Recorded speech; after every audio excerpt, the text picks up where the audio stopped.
Hello, viewer. This is a recording of a ranked game that I played as Viego Jungle. Throughout the video, I'm going to be doing this kind of voiceover, just on spots that I think are important or relevant.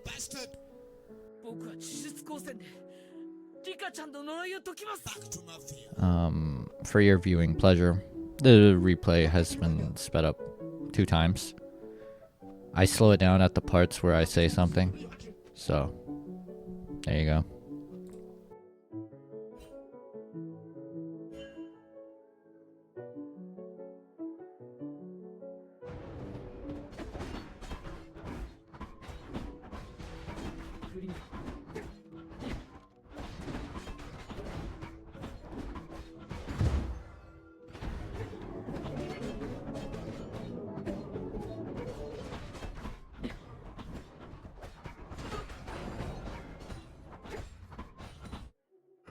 They're dead.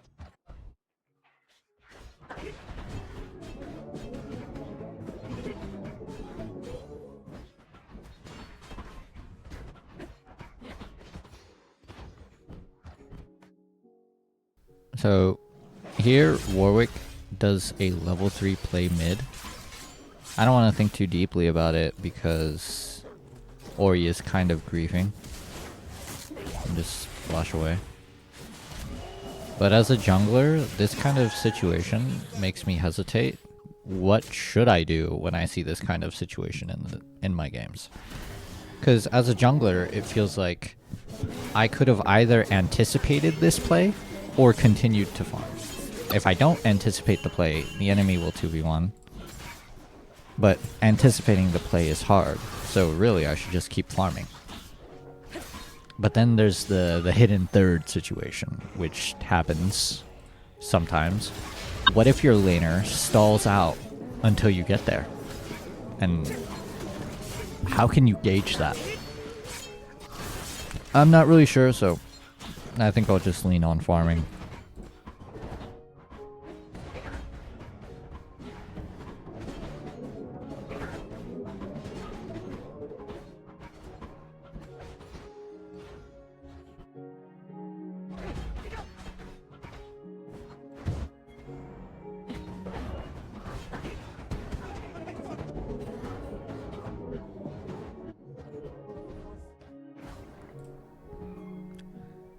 So here, after killing the Riven, and I saw the Warwick go bot after killing the Orianna, I invade Warwick and I go for his Krugs. But I immediately realized that this was a huge blunder, as Warwick had already based and Riven respawned to gank me. I definitely overestimated how much time Warwick would spend bot. Well, that's okay, you know, you can't always track the enemy jungler to an exact position. What's more important, and the takeaway that I want to emphasize from this play, is that by the time I reach Krugs, Riven had already been off respawn for a while. In this moment, I didn't understand where the enemies will be and when, because I misjudged the Riven's timing, and I got caught completely off guard.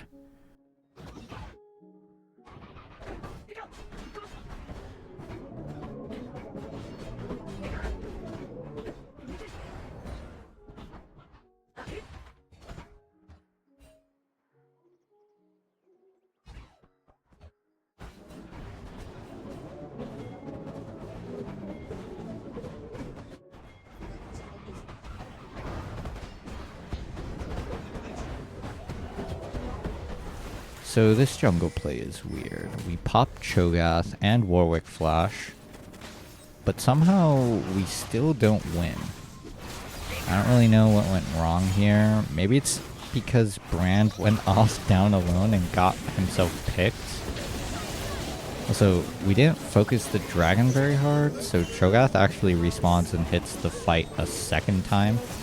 So, ditto about that stuff with tempo and respawn timers. In hindsight, after seeing the Brand positioning, probably should have just called it off.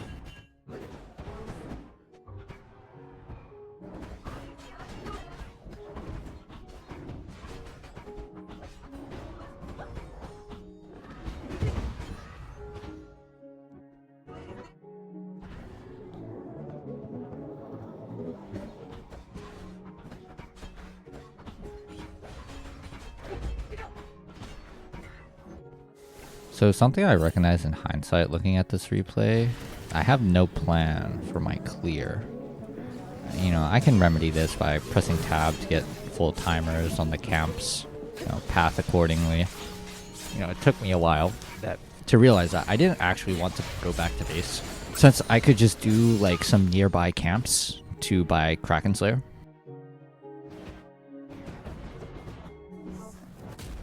So I remember this pretty well. Something I feel about my gameplay is that I rely too much on macro or like overarching strategy. When it comes down to basic League of Legends, I actually have no idea what's going on. Case in point, I take this fight with Warwick and I throw my execute early. I know that won't kill Warwick, but my cooldowns are still up and I want to save Orianna. But it turns out I should have waited for him to get lower so I could execute him, because after throwing my ult, I literally can't kill him. So in this play, I couldn't save Ori, and I died to what I thought was a secured kill.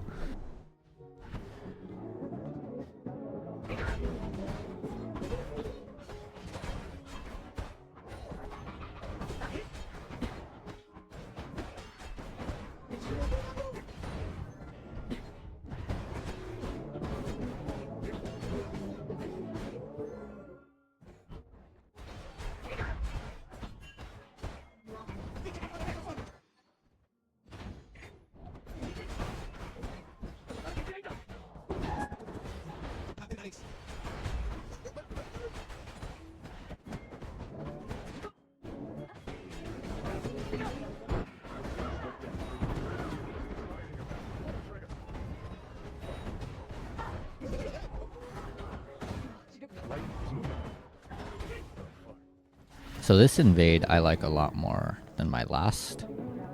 Riven is dead, and even if Warwick comes, Vayne is in the area. A much more secure play.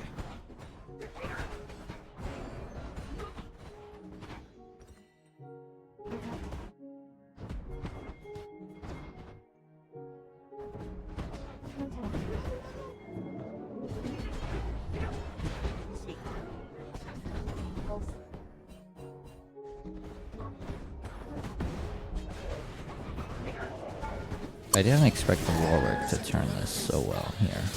From my previous experience, I understand that Warwick is a way stronger dueler because of his healing. So I flash away, even though I've hit my Kraken power spike on Viego. So in hindsight, I completely misjudged my role in this dragon fight. First of all, Orianna is dead. So Cho'Gath is going to be here while our mid laner is not. Second of all, I'm separated from my team. So I get 2v1'd from Cho'Gath and Warwick, and my team ends up in an unwinnable dragon contest because I'm dead. I griefed. And you know, since I made this play, I feel like I should recognize that I mind controlled my team into dying here.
This Cho'Gath did well at wasting time this game. He can take these egregious looking trades, but then not actually be in any danger. He sends Orianna to base with poke, and then he has so much HP it's impossible to gank him. And when I think about ganking this guy, it's just fucking dog shit. He can stall out and burn thousands of HP until an ally arrives. He lives that fucking long.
This drag fight looks good. Jinx is dead for 30 seconds and our entire team is here. We should force and kill everyone contesting. Because our 4 champions were split, we really couldn't do anything. I'm not sure whether I should have forced on my own and let my bot lane clean up, or just abandon the play entirely since it requires sacrificing me. I'm gonna cut the commentary here. When it comes to League of Legends, I'm really not a thinker. That's all I have to say about this replay. You can sit back, enjoy the rest of the VOD if you feel like seeing how the rest of this game plays out.